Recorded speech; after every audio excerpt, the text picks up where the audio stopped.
Por mais de 3 séculos e até menos de 50 anos atrás, todo engenheiro físico ou matemático usava isso daqui praticamente todos os dias. E agora ninguém mais usa. Hoje, nós vamos falar sobre a origem do logaritmo, que é justamente a razão da existência desse objeto aqui. Olá, meu nome é Daniel Nunes, você está no Tem Ciência e eu tenho uma super novidade para você. Quer aprender matemática comigo? Dá uma olhada nos cursos do Tem Ciência clicando no link da descrição ou do comentário fixado. Lá você pode ver os cursos de matemática do Tem Ciência, para você aprender matemática de verdade como tem que ser, de forma interessante, com um método voltado para o entendimento dos conceitos, e não de decoreba de coisas que parece que não fazem nenhum sentido, e que você esquece logo em seguida. E o primeiro curso do Tem Ciência é um curso completo de cálculo, começando lá no pré-cálculo, indo até conteúdos mais avançados para você construir uma base sólida no cálculo, que é a base da maior parte da matemática do ensino superior. Então, se isso é interessante para você, clica no link da descrição ou do comentário fixado para você conhecer mais sobre esse novo projeto do Tem Ciência e começar hoje mesmo a estudar matemática comigo. Mas e isso daqui? O que é esse objeto tão importante que todo mundo usou durante séculos, mas que hoje ninguém mais usa? Isso aqui é conhecido no Brasil como régua de cálculo. Lá fora é chamado de sliding rule por conta desse mecanismo deslizante que foi patenteado no século XVII. Só que de régua mesmo, isso aqui não tem nada, né? O objetivo desse negócio aqui não é medir comprimentos. Isso daqui é voltado para fazer contas, é o avô da calculadora de bolso ou do app de calculadora do seu celular. Era usando a régua de cálculo que as pessoas que trabalhavam com exatos faziam contas até ali os anos 70 do século passado. Não faz tanto tempo assim. Comparando a história da matemática com a vida de um ser humano, é como se fosse 6 meses atrás. Mas como é que esse negócio aqui funciona? Para entender como que a régua de cálculo funciona e por que ela é tão importante, a gente precisa voltar no tempo e contar a história do logaritmo. Porque isso daqui, ou a sua versão mais redonda e mais compacta que cabe no bolso, é a materialização do logaritmo. Vamos para a virada do século XVI para o século XVII. Essa foi uma época de grandes transformações na ciência e no mundo. O conhecimento científico estava sofrendo um avanço muito grande em direção à ciência moderna. A física e a astronomia estavam se livrando do ranço do passado. O sistema heliocêntrico de Copérnico estava finalmente ganhando aceitação depois de mais de um século de embate com a Igreja. Na Itália, Galileu Galilei estava descobrindo as bases da mecânica. E na Alemanha, Kepler formulava as suas famosas leis do movimento planetário. O nosso entendimento do universo dava um passo sem volta em direção à ciência moderna. Isso é bonito, né? E a grande diferença do pensamento da ciência moderna para os métodos anteriores, que era uma coisa que vinha lá do Aristóteles, era o enfoque nos dados, na informação disponível para tirar as conclusões, ao invés de fazer raciocínios puramente abstratos e dedutivos, sem relação direta com a realidade, como os gregos faziam. Era colocar as suas ideias de como o mundo funciona à prova da experiência, usando o método científico. E para isso dar certo, era necessário processar uma quantidade grande de dados numéricos, numa época em que não existiam computadores. Isso fazia com que os cientistas passassem boa parte do seu tempo ocupados fazendo contas. Então, mudar essa realidade era necessário para liberar o esforço científico para se ocupar de tarefas mais nobres do que meramente calcular. Era preciso simplificar a maneira como as pessoas faziam contas. O mundo estava precisando das ideias de John Napier, o descobridor dos logaritmos. Na época do Napier, que é ali na virada para o século XVII, algumas coisas que hoje para a gente são óbvias e batidas, na época dele estavam dando aí os seus primeiros passos. Foi por ali que surgiram as primeiras notações de expoentes, que é uma forma de você abreviar a notação dos números. Ao invés de escrever 10.000, podemos escrever 10 elevado à quarta, que significa o 10 multiplicado 4 vezes por ele mesmo. Isso pra gente hoje em dia é batido, mas na época do Napier era uma novidade. Na escola, a gente aprende que o logaritmo de x na base 10 é o expoente a qual o 10 precisa ser elevado para que a gente obtenha o número x. Então, o logaritmo de 10.000 na base 10 é igual a 4, porque 10 elevado a 4 dá 10.000. Mas os logaritmos não surgiram dessa maneira, não foi assim que a coisa foi pensada. Não foi para isso que ele foi criado. O que o Napier queria? Ele queria desenvolver um método para simplificar o processo de fazer contas. Naquela época, o Napier teve contato com uma ideia interessante da trigonometria, conhecidas como fórmulas de Prostaphérese, que inclusive são úteis para resolver diversas questões em provas do IME e do ITA. Mas o que são essas fórmulas de Prostaphérese, esse nomezinho ingrato? São fórmulas que transformam produtos em somas ou subtrações de funções trigonométricas. Por exemplo, o seno de A vezes o seno de B tem uma representação como diferença entre cossenos envolvendo A e B. Então, pegamos uma multiplicação, que é um processo mais complexo de cálculo, e transformamos numa subtração, que é bem mais simples. É só você pensar em quantas linhas você gasta para multiplicar dois números na mão e quantas linhas você gasta para somar. E deve ter sido esse pensamento que acendeu uma chama na cabeça do Napier, que queria usar uma ideia parecida para fazer contas com qualquer tipo de número, e não apenas senos e cossenos. Então, nas suas pesquisas, o Napier teve contato com uma outra ideia, que já era conhecida quase 100 anos antes e fica bem clara usando um exemplo. Na verdade, fica bem óbvia usando a nossa notação moderna de expoente.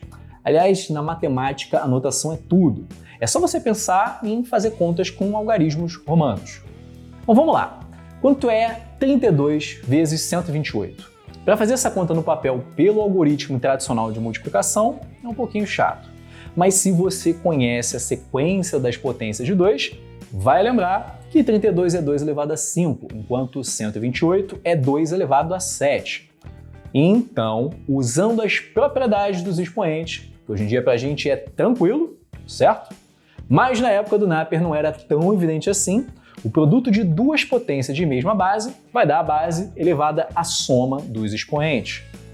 A resposta é então 2 elevado a 5 mais 7, ou 2 a 12, que é 4.096. Então, o processo de multiplicação ele foi transformado num processo de somar expoentes, que é bem mais rápido e bem mais simples.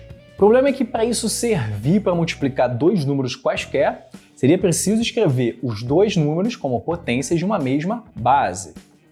É possível fazer isso se você usar expoentes não inteiros de um modo geral. Só que na época do Napier, essa era uma ideia que ainda não existia. No tempo dele, não fazia sentido pensar em 2 elevado a 1 meio, que pra gente, hoje em dia, é simplesmente a raiz quadrada de 2. Então o Napier precisava encontrar um caminho diferente. Quando você trabalha com potências inteiras de 2, não demora muito para elas ficarem muito espaçadas umas das outras. De 2 a sétima para 2 a oitava, o acréscimo é de mais de 100. E de 2 a 10 para 2 a 11, o acréscimo é de mais de 1000. Então fica difícil representar uma boa quantidade de números como potências inteiras de uma mesma base.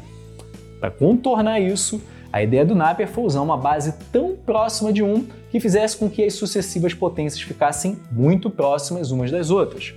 Isso ainda não permite representar todos os números possíveis, mas de maneira aproximada servia muito bem. Porque a gente tem que ter em mente que o Napier ele queria um método para auxiliar os cálculos na prática, mesmo que para isso ele tivesse que trabalhar com aproximações. Até porque as medidas no mundo real são sempre aproximadas, então tá tudo em casa. E qual foi a base que o Napier usou? No começo dessa história, a gente falou que uma das inspirações do Napier vinha das fórmulas da trigonometria. E ele usou de novo a trigonometria para se inspirar na escolha da base. Na época dele, era comum que as tábuas trigonométricas usassem uma divisão do círculo em 10 milhões de partes para fazer os cálculos. Era como se a menor fatia de um círculo que ainda fazia sentido pensar fosse de 10 elevado a menos 7. Então o Napier levou essa ideia para o mundo da aritmética, considerando uma base igual a 1 menos essa pequena fatia da pizza, ou seja, 1 menos 10 a menos 7, ou 0 seguido de 7 noves depois da vírgula. Era como se fosse o número mais próximo de 1 que fazia sentido pensar. E a gente vai chamar essa base do Napier de Q. Só que ela não é uma base muito boa. De certa forma, o Napier exagerou na dose. Ele pegou uma base próxima de mais de 1. Se ele usasse a nossa definição moderna de logaritmo, naquela base que ele escolheu, precisaria trabalhar com expoentes muito grandes. Isso não parecia ir numa direção para simplificar as contas como era a ideia dele. Para você ter uma ideia, o log moderno de 2 na base Q seria de quase menos 7 milhões. Imagina o logaritmo de um número grande. Então, para contornar esse problema, o Napier definiu o seu logaritmo de um número n da seguinte forma: L é o logaritmo de n se n for igual a 10 elevado a 7 vezes q elevado a L. Assim, log de 10 a 7 é igual a 0, enquanto log de 10 milhões menos 1 dá exatamente 1. Pra gente isso é estranho, mas na prática é como se L fosse o log moderno na base q de n sobre 10 milhões, o que também continua estranho. O motivo do Napier usar esse fator de 10 milhões era evitar trabalhar com números decimais. Na época dele, isso ainda era uma novidade, e o objetivo de criar um sistema fácil que fosse ser compreendido por todos precisava vencer esse obstáculo. Então, na época do Napier, essa complicação, na verdade, era uma facilidade.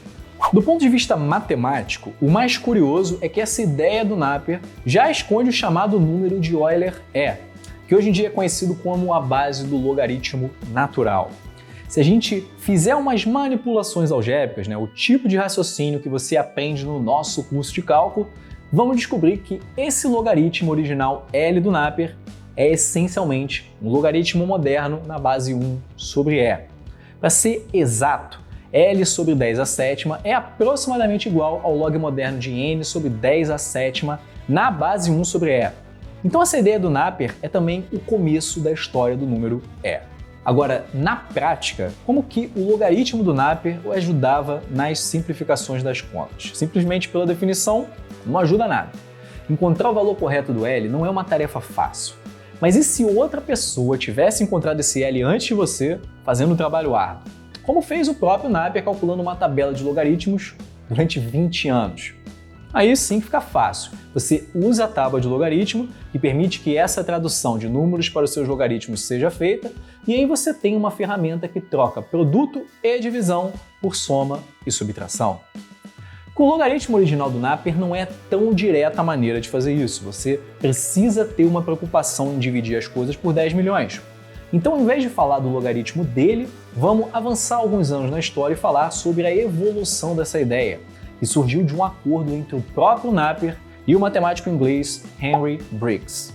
Essencialmente, o acordo deles foi trocar aquele logaritmo excêntrico do Napier para o famoso logaritmo moderno da base 10. Então o log de n passou a ser o número L, tal que 10 elevado a L dá exatamente n.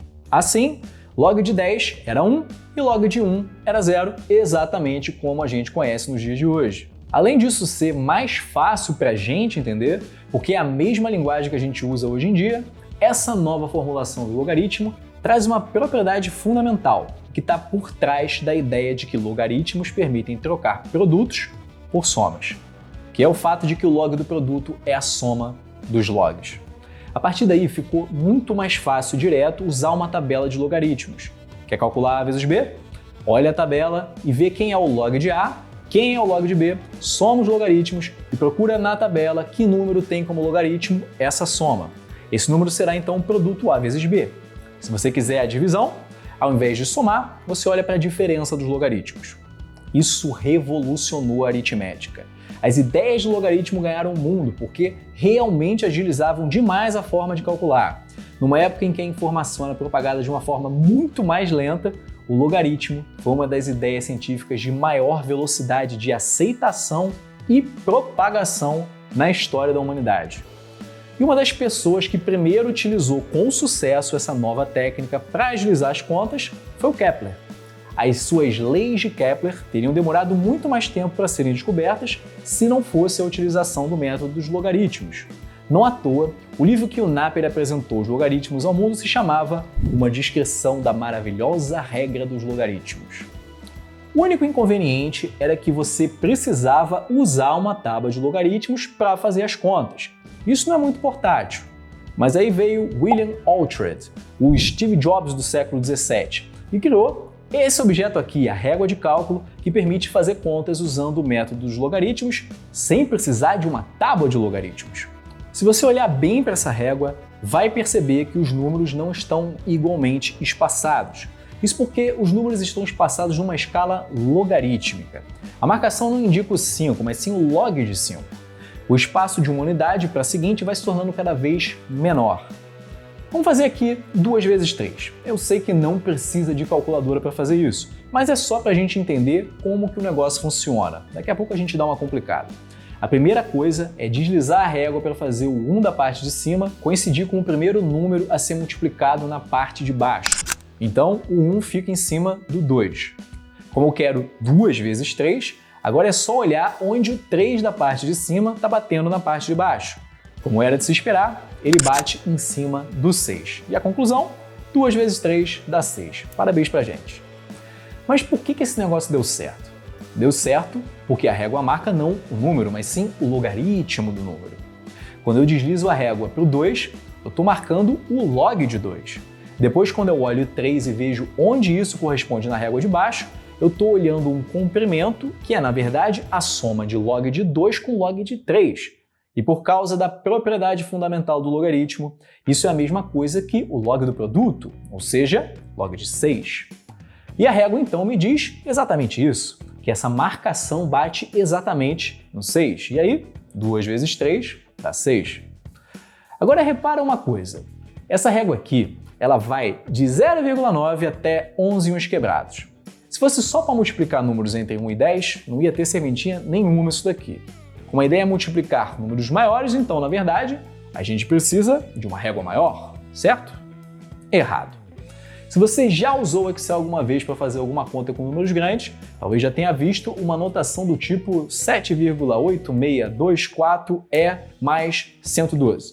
Isso é apenas uma notação de potência, esse E significa 10, então o número é 7, alguma coisa vezes 10 elevado a 112. Você pode representar qualquer número dessa forma. 2.314 é 2,314 vezes 10 elevado a 3.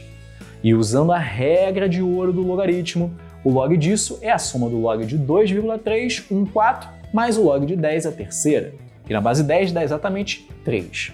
Então, é claro que a gente só precisa realmente saber o log de 1 a 10 para conseguir tirar proveito das contas com logaritmo, que é exatamente o que uma régua como essa daqui faz. Então, para encontrar 2.314 vezes 320, a gente vê na régua de cálculo quanto dá 2,314, que é claro que você vai ter que localizar de forma aproximada, e depois olha onde foi parar o 3,2.